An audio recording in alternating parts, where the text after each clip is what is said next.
Χαίρετε. Πειράζει να μοιραστώ τον ενθουσιασμό μου μαζί σας? Πόσο ευλογημένο είναι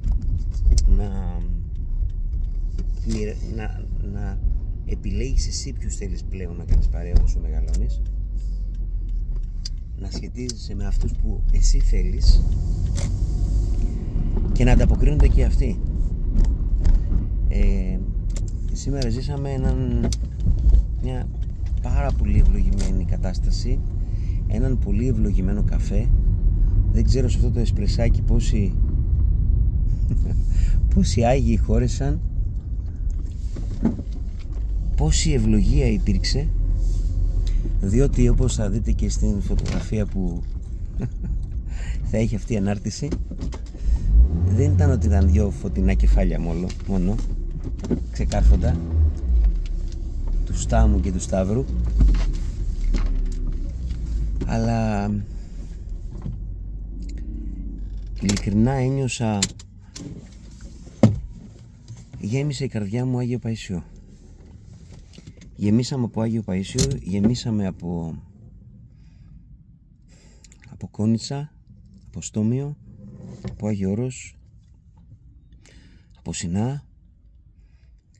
Πήρε η καρδιά μου μέσα τον Παπατήχωνα, που ετοιμάζεται να τον δείτε, να τον δούμε όλοι στα επεισόδια που έρχονται. Συνάντησα έναν αγαπημένο άνθρωπο, τον οποίο τον έχω στην καρδιά μου εδώ και καιρό, αλλά πέρα από κάποια μηνύματα που είχαμε ανταλλάξει και από 2 τηλεφωνήματα δεν είχαμε βρεθεί. Σήμερα υπήρξε η ευλογία η τεράστια να βρεθούμε για έναν 2ωρο καφέ, τόσο ευλογημένο. Δεν έχω λόγια. Και μπορεί να βρεθήκαμε σε ένα διευθυντικό γραφείο ενός επίσης υπέροχου ανθρώπου, σε ένα σχολείο στα Βόρεια Προάστια. Όμως πραγματικά πήγαμε βόλτα σε όλα αυτά τα μέρη.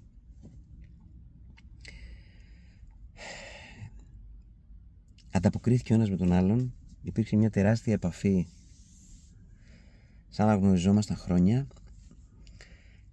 Ουσιαστικά αυτό που εγώ ήθελα ήταν να ευχαριστήσω αυτόν τον άνθρωπο και όλους τους υπόλοιπους που είναι οι συντελεστές αυτής της σειράς, από τα Φάρασο στον ουρανό, γιατί για αυτόν τον επανευαγγελισμό που είχε γίνει στα σπίτια μας αυτές τις Παρασκευές, και στον πρώτο και στο δεύτερο κύκλο. Δεν έχω λόγια να πω κάτι για το Στάμο, ούτε θέλω να τον βάλω σε πειρασμό, να τον ευχαριστήσω μόνο γιατί νομίζω ότι ήταν ένα από τα πρωινά, ήταν το πρώτο πρωινό από όλα όσα θα ακολουθήσω σύν Θεό μαζί. Να τον ευχαριστήσω για αυτό που έχει κάνει στα παιδιά μας, στα σχολιά μας, και είναι το πρώτο πράγμα το οποίο στην ελληνική τηλεόραση και στην κυπριακή, θα έλεγα, φαντάζομαι, που έχουμε να λέμε. Επειδή κάποιος μου είπε κράτε κάτι για τον εαυτό σου, και έχει δίκιο κάποιος δικός μου άνθρωπος, θα σας πω μόνο αυτά. Ένα τεράστιο ευχαριστώ στους συντελεστές της σειράς, μέσα από εμάς προς τον Στάμο τον Τζάμι και σε όλους τους υπόλοιπους, και ένα συγκρατημένο ευχαριστώ προς τον ίδιο για όλα όσα και ακόμα έχει να μας προσφέρει. Ο Άγιος να είναι πάντα μαζί μας, και αυτός που έχει γράψει το απολυτίκιο του ξέρει πάρα πολλά.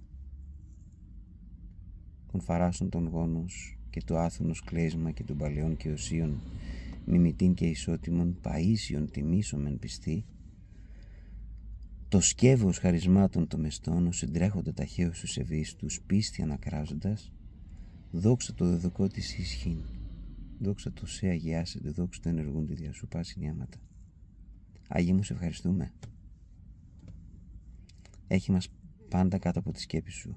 Ένιωσα σήμερα σαν να μπήκα κάτω από την αγκαλιά αυτής της μάνας σου, Άγιοι μου, εκεί στην τελευταία σκηνή, στο κρεβάτι μαζί με τον πατέρα σου, και σαν να μας πήρε όλους εμάς αγκαλιά αυτή η μάνα, που την είδαμε τελευταία φορά σε αυτό το επεισόδιο. Την ευχή σου